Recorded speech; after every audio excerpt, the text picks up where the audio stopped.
Now, with the onset of winter, Greece plans to transfer some 20,000 asylum seekers from its Aegean islands to the mainland over the coming weeks. They include many on the island of Lesbos, site of the overcrowded Moria migrant camp.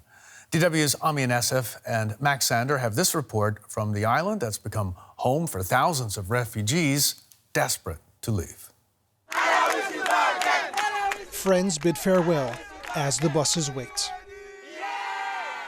More than 100 asylum seekers are leaving Moria camp, for some after a year of waiting. The joy is palpable, but so is the pain and uncertainty of heading once again into the unknown. How do you feel now that you can get on the bus and leave? Very happy, but I have a lot of friends here. I will miss for everybody, justice. In the morning, I cried, still to now. My friends came to see me, Raha Amiri has lived with her daughter for a year in Moria, a camp she describes as the worst on earth. She was notified yesterday and given only hours to pack all her things and leave. Amiri is one of thousands of asylum seekers Greece plans to move from the North Aegean islands to the mainland before winter comes.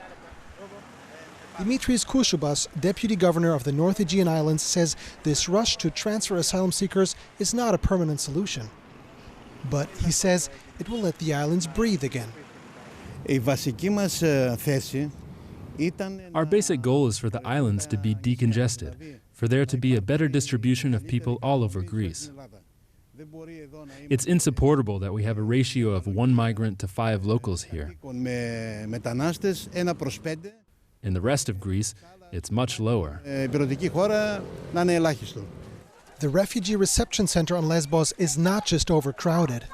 It's often described as the worst humanitarian crisis in Europe. Moria camp was built for 3,000, but more than 4 times that many people live here, thousands of them outside the fence. Here we meet Naghibulla Tagic from Afghanistan. Tagic shows us where he lives with his family, a single nylon tent for 5 people, with winter on its way. I've lost all hope. Only God can help us. I pray we will be rescued from this hellish place. At its northern edge, Moria is expanding. A group of men are breaking ground for a family who will spend their first night here. No one we talk to here expects the population to shrink anytime soon.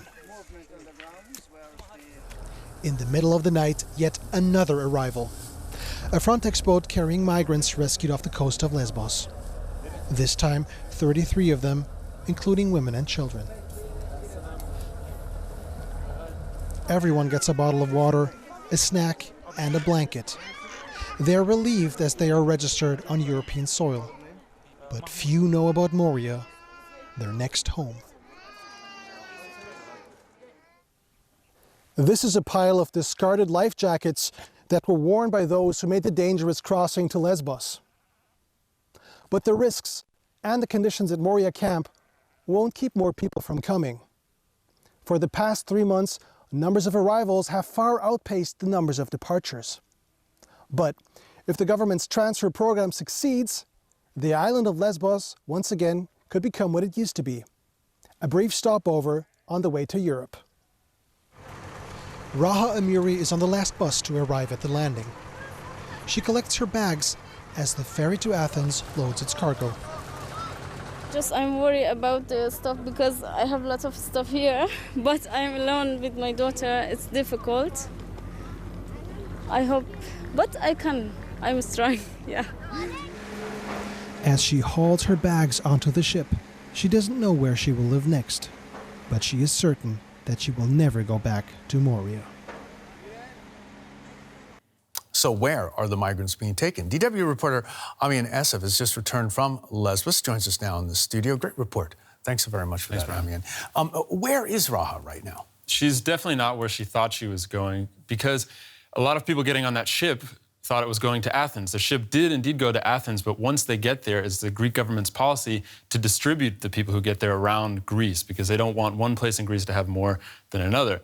So what they're doing now is sending a lot of people to the north of Greece, places like near Thessaloniki. But she texted us after she got there, and she said she had been crying all day because they sent her to another refugee camp. She's living in an ISO box with about a dozen other asylum seekers. And she said when she looks out her window, she just sees woods, which is not at all what she expected to be doing right now. Okay, why are migrants stuck for years on Greek islands like Lesbos? Well, this goes back to the EU-Turkey deal that was signed in 2016.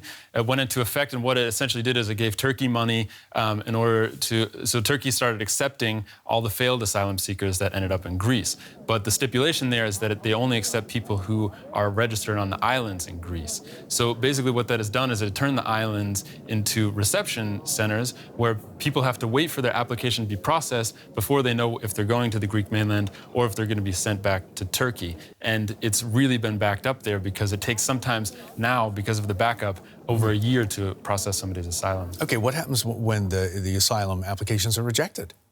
Theoretically, they would be sent directly back to Turkey, where they came from. These are people coming from Afghanistan, Somalia.